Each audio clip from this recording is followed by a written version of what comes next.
Shalom, shalom, bien-aimés de l'Éternel, peuple de Dieu, amis de Jésus, que la paix du Seigneur soit avec vous ce matin, que la grâce de notre Seigneur vous accompagne et vous fortifie tout au long de cette semaine.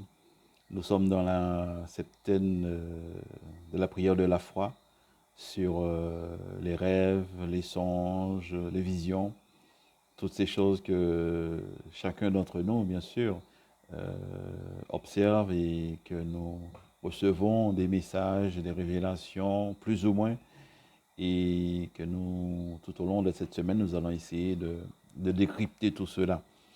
Je suis votre serviteur, le révérend Père André. Je suis vraiment content d'être là avec vous ce matin. Je prie pour que la main de Dieu puisse vous protéger, vous fortifier, vous guider en toutes circonstances et que la paix du Seigneur soit avec vous. Amen. Au nom du Père, du Fils et du Saint-Esprit.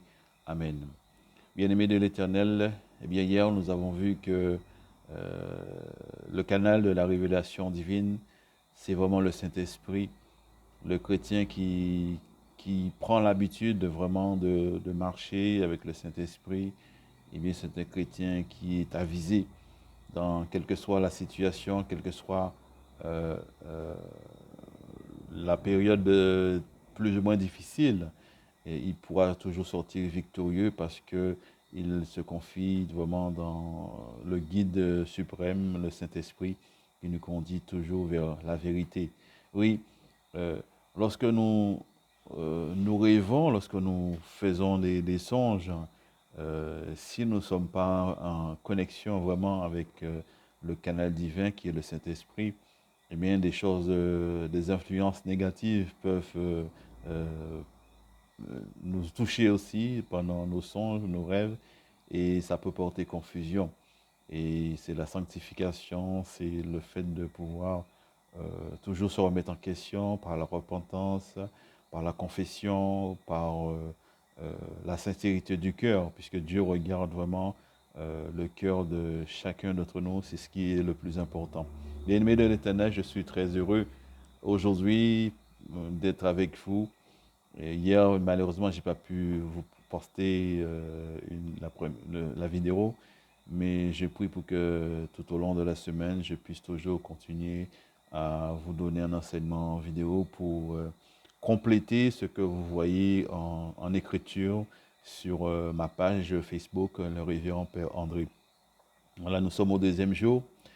Eh bien, Dieu parle tantôt d'une manière, tantôt d'une autre.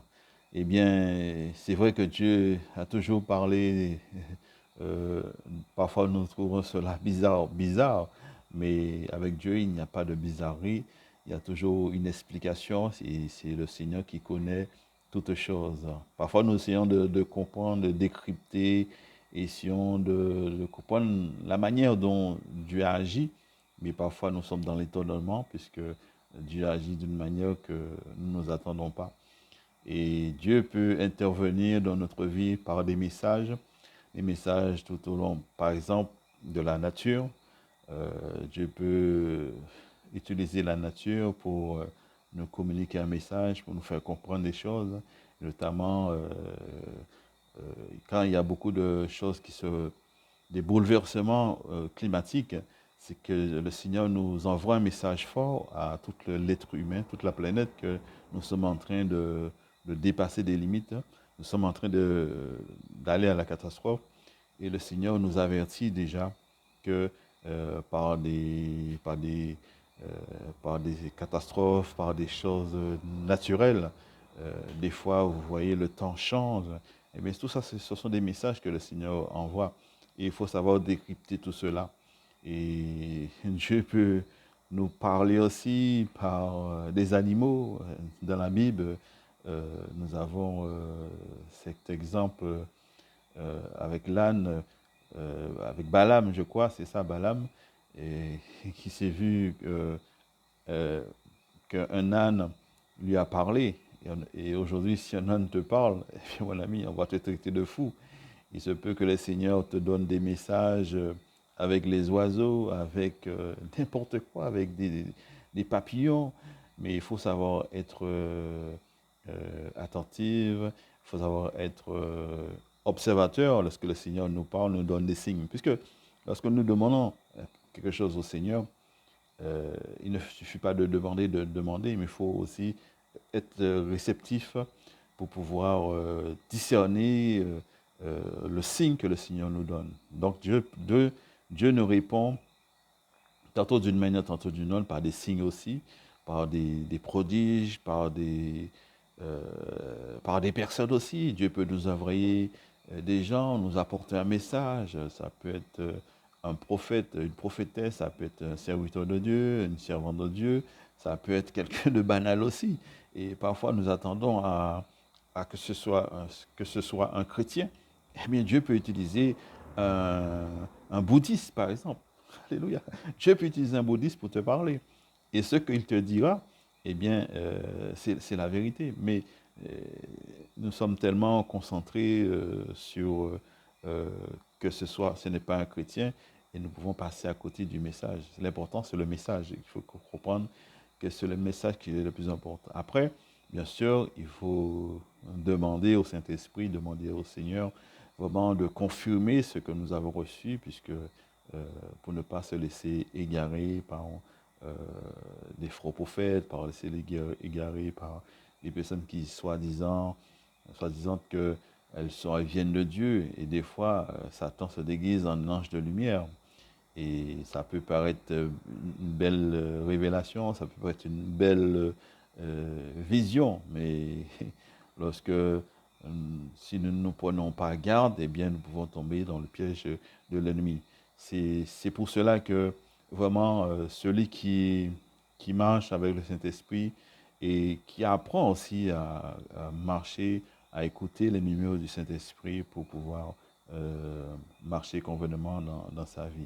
Dieu parle tantôt d'une manière, tantôt d'une autre. Oui, Dieu parle à travers plein de choses. Il parle à notre conscience. Et bien sûr, il parle avec la parole de Dieu. C'est ce qui est le plus palpable.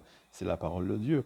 Vous pouvez ouvrir votre Bible et vous tombez sur un message et ce message vous touche profondément. Pourquoi? Puisque le Seigneur veut vous faire connaître quelque chose. Mais si vous feuilletez la Bible à la va-vite, eh bien, vous ne prenez pas le temps vraiment de scruter les choses, eh bien, vous allez passer à côté d'un message important. Mais oui, Dieu peut te parler directement comme je te parle en ce moment. Eh, amen. Oui, Dieu peut te parler comme ça. Tu peux entendre la voix de Dieu. Et oui, ce n'est pas un fantôme que tu entends, c'est la voix de Dieu.